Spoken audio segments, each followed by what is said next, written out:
नदीम नाम का एक नौजवान गरीबत के हाथों मजबूर होकर अपनी बीवी को 1 महीने के लिए बेचने पर मजबूर हो गया। एक मुआहिदा किया गया और बदले में कुछ रकम ले ली गई। जिस शख्स के हाथ वह औरत गिरवी रखी गई उसके मुंह में दांत भी नहीं थे।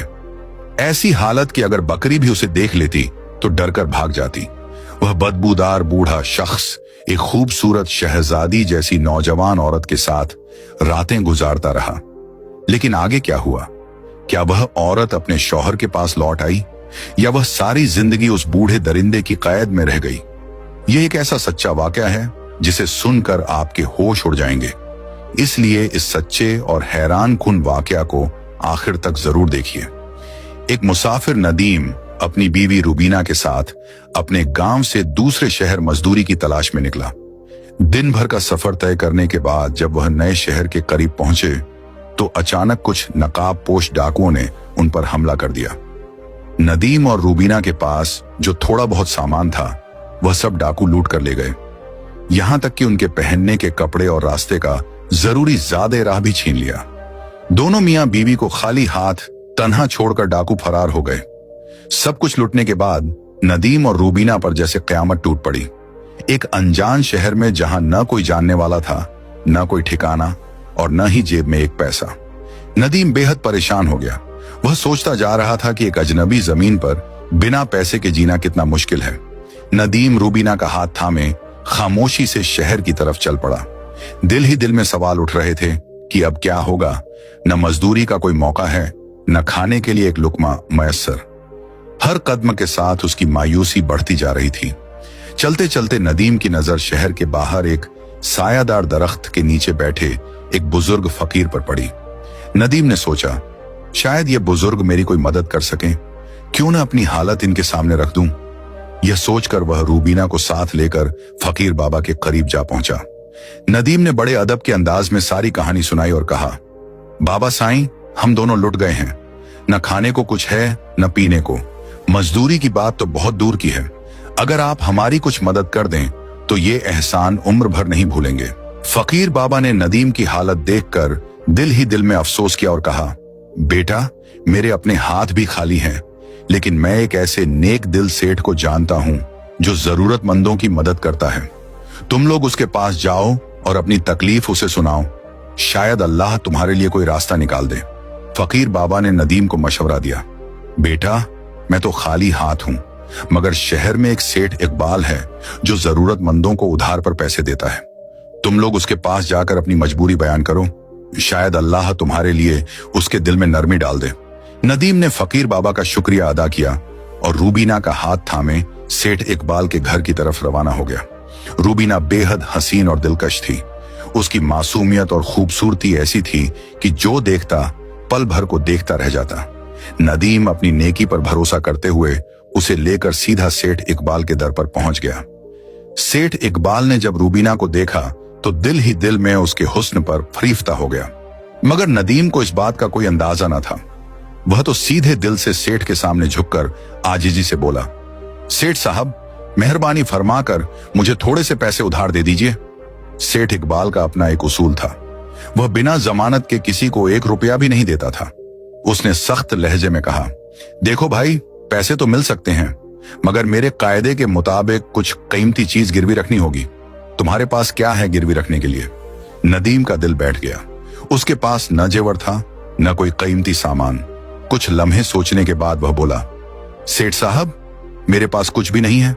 बस आजिजी से हाथ जोड़कर दरख्वास्त करता हूं कि मेरी मदद कीजिए। सेठ इकबाल ने संजीदा लहजे में कहा, कवायद के बगैर कारोबार नहीं होता भाई। खाली बातों पर मैं पैसा नहीं दे सकता। नदीम बहुत देर तक सोचता रहा। हालात की सख्ती ने उसे मजबूर कर दिया।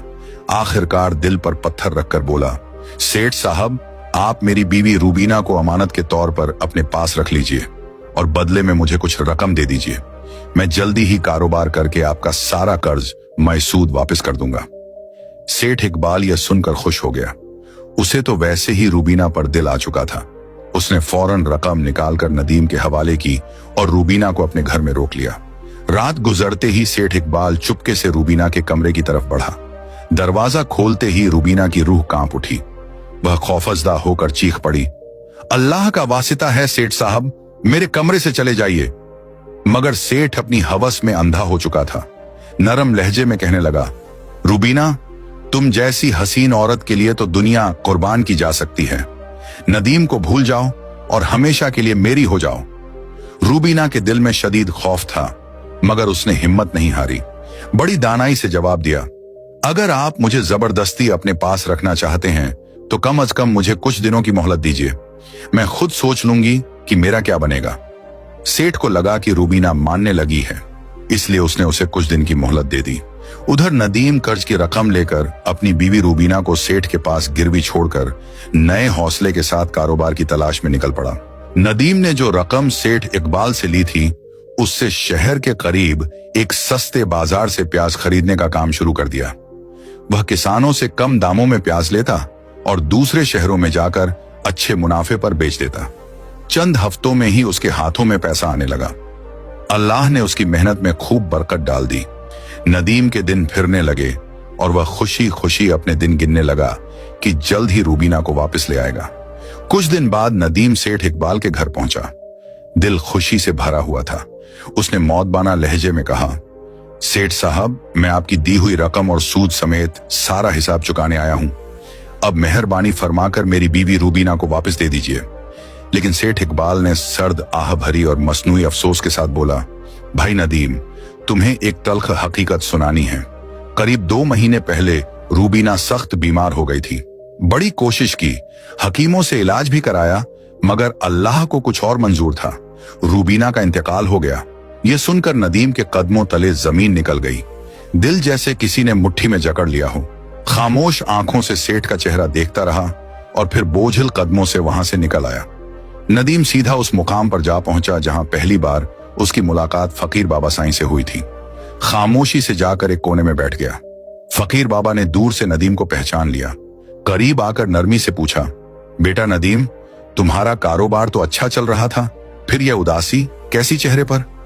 नदीम ने नम आंखों के साथ आह भरी और बोला, बाबा साईं, रूबीना अब इस दुनिया में नहीं रही। सेठ ने कहा कि वह बीमारी के बाइस मर गई है। मैं अपनी किस्मत का लिखा समझकर खामोशी से वापस आ गया हूं। फकीर बाबा ने नदीम की बात सुनी तो हल्के से मुस्कुरा दिया और मोहब्बत से बोला, ओ भोला नदीम, तुम्हें धोखा दिया गया है। रूबीना न मरी है न कहीं गई है। वह आज भी सेठ इकबाल के घर में जिंदा कैद है। अगर अपनी बीवी को पाना चाहते हो तो फौरन सुल्तान शमसुद्दीन के दरबार में जाकर इंसाफ की फरियाद करो। हमारा सुल्तान बड़ा इंसाफ पसंद है, वह तुम्हें हक जरूर दिलाएगा। नदीम को अब सारी बात समझ में आ गई। दिल में उम्मीद की एक चिंगारी जल उठी। वह जल्दी से शाही महल की तरफ रवाना हो गया। दरबार में पहुंचकर नदीम ने सुल्तान शमसुद्दीन के सामने आजिजी से अर्ज की, जहां पनाह, मैं एक मेहनती और ईमानदार मुसाफिर हूं। मजबूरी में अपनी बीवी रूबीना को अमानत के तौर पर सेठ के पास छोड़ा था। वादा था कि जल्दी कर्ज वापस कर दूंगा। आज मैं सारा कर्ज लेकर आया हूं, मगर सेठ कहता है कि मेरी बीवी फौत हो गई। न कोई निशान, न कोई गवाही। मैं इंसाफ की भीख मांगता हूं। सुल्तान शमसुद्दीन ने गहरी नजरों से नदीम को देखा और संजीदगी से कहा, यह बहुत बड़ा इल्जाम है। सेठ को फौरन दरबार में हाजिर करवाया जाए। चंद लम्हों बाद सेठ इकबाल दरबार में हाजिर कर लिया गया। सुल्तान ने उससे सख्त लहजे में सवाल किया, क्या यह सच है कि बंजार नदीम ने अपनी बीवी को तुम्हारे पास गिरवी रखा था? सेठ इकबाल ने झूठ छुपाते हुए, हिचकिचाते हुए जवाब दिया, जी हुजूर, यह सच है। एक सुल्तान शमसुद्दीन ने दरबार में सेठ इकबाल से सख्त लहजे में सवाल किया, तो नदीम ने कुछ रकम के बदले अपनी बीवी रूबीना को तुम्हारे पास अमानत के तौर पर गिरवी रखा था? सेठ इकबाल ने थोड़ा झिझकते हुए कहा, जी हां हुजूर वाला। सुल्तान ने मजीद पूछा, तो फिर अब यह अपनी बीवी को क्यों नहीं ले सकता? सेठ इकबाल ने मसनूई अफसोस से भरे लहजे में जवाब दिया, जहां पनाह, यह गरीब आदमी बहुत दिनों बाद आया है। उसे मालूम नहीं कि 2 महीने पहले रूबीना अचानक सख्त बीमार हो गई थी। हमने इलाज की बहुत कोशिश की, हकीमों से दवाइयां भी मंगवाईं, मगर अफसोस कि वह बच न सकी। अल्लाह की मर्जी के आगे किसका बस चलता है। मैं खुद दिल से अफसुर्दा हूं। अब भला मैं खुदा के पास जाकर उसे कैसे वापस ला सकता हूं? सुल्तान शमसुद्दीन ने गहरी नजरों से उसे देखा और सख्ती से पूछा, क्या तुम्हारे पास कोई गवाह है जो यह साबित कर सके